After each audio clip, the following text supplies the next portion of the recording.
Hello guys! Ayan guys, tatry natin yung ating microphone guys kung anti-noise ba talaga siya guys. Kasi nga, sabi sa review, anti-noise nga daw. So ngayon, tatry natin kung talagang legit nga ba to guys.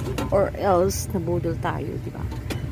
Tatry natin kung okay ba siya guys. Kasi, nilakas yung sounds ng ating electric fan. And yung bakbak ko ng mga marites sa labas guys, naririnig.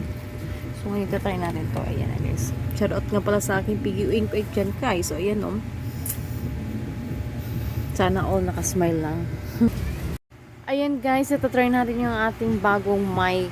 Kasi sabi nila sa review dito, tukol sa mic na to is anti-noise siya. So, ngayon, tatry natin. Sige nga. At naka-open yung ating mic, dito, electric fan. So, malalaman natin kung talagang totoo ba yung sa review nila guys. Ito na. Kakanta ako guys. Kakanta ako. Ano kakanta ko? Wala kanta. Ayan guys. Try natin guys. Kung meron pang mga sige.